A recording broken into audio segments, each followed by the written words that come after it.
When you think about Japan and Turkey, you're talking about a friendship that goes back over 100 years. It's deep, it's incredibly warm, and right now, they're celebrating a full century of diplomatic ties. On the surface, everything looks amazing. But beneath all the celebrations, a really new and complex challenge is bubbling up, and it's putting this special bond to the test. So let's get into it. So where did this all start? Well, this relationship is built on a really solid foundation. It goes all the way back to 1890 with something called the Ertuğrul incident. It was a naval tragedy, but Japanese villagers came to the rescue of Turkish sailors, and it created this incredible story of compassion between them. That goodwill was so strong that in 1924, Japan was one of the very first countries to officially recognize the new Republic of Turkey. And now here we are, fast forward to today, and both nations are marking this huge anniversary with celebrations, reaffirming a friendship that's literally lasted for generations. And look, this isn't just some stuffy diplomatic thing. It's a real connection that people actually feel. A recent poll from the Ministry of Foreign Affairs showed that a whopping 78% of people in Turkey have a favorable view of Japan. I mean, that is an incredibly high number. It just shows you how deep-seated this affinity really is. But, and here's where the story takes a turn. While diplomats are celebrating, a totally different reality is playing out on the ground in Japan. Just look at this number, 46. That's how many Turkish nationals were arrested for criminal offenses in just one prefecture, Saitama, in only 9 months.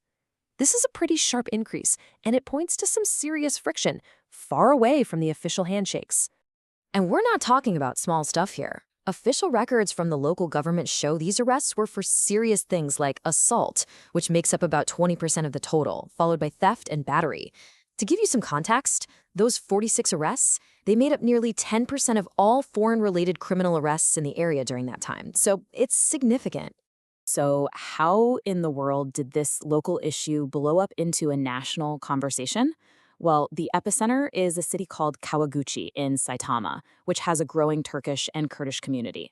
What started out as pretty standard local complaints, things like noise, traffic issues, has now escalated into a much, much bigger debate that's reaching the highest levels of the Japanese government. The whole thing has been fueled by really high-profile criminal cases, like the one mentioned in this quote from a member of Japan's parliament. This specific incident, involving a man who was already on probation while his refugee application was being processed, it just sent absolute shockwaves to the community. It brought a whole new level of anxiety and urgency to the entire discussion. What's really clear is that this is a super complicated problem.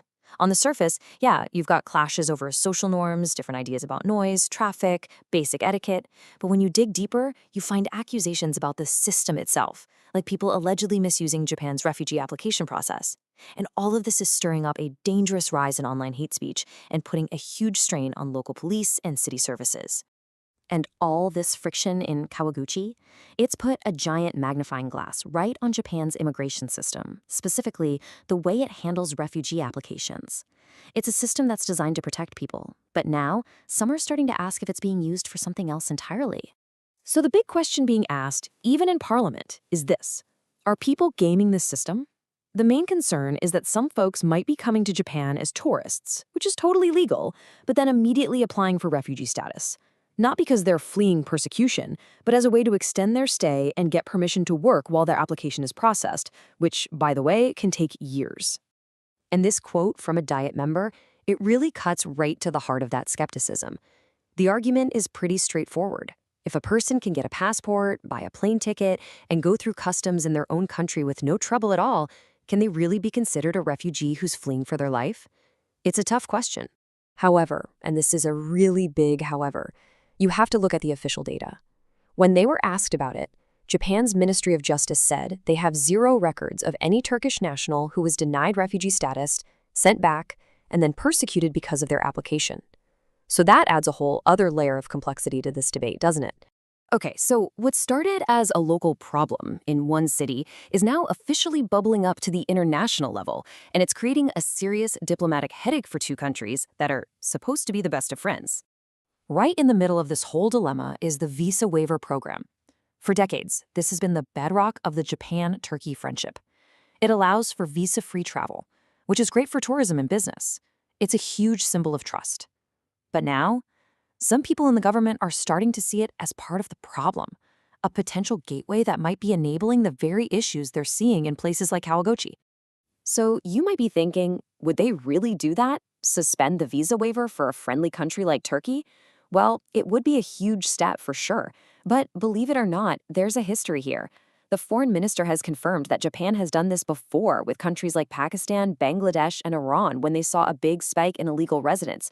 So, yeah, the option is definitely on the table. So the huge question becomes, how do Japan and Turkey get through this without derailing their historic friendship? It seems like the answer has to be a shift away from just symbolic gestures and towards real, practical cooperation on the ground. It looks like there's a glowing agreement that this isn't a one-sided issue. Everyone has a part to play. The Turkish government is expected to do more to educate its citizens on Japanese laws before they arrive. The Japanese government has to look at its own system for loopholes while also helping out the local communities affected. And at the end of the day, every single person living in Japan has a personal responsibility to follow the laws of the country. Simple as that. And what's really encouraging here is that this isn't just one side pointing fingers. Turkey's own ambassador has been incredibly direct about this. He's said that any abuse of the visa system absolutely has to stop.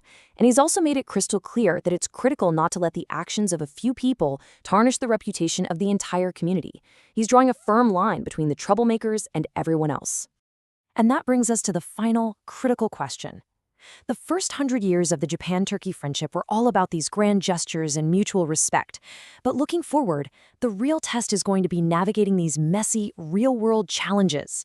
Making that leap from a symbolic friendship to one built on practical, day-to-day cooperation and true coexistence, well, that's the challenge that's going to define the next 100 years.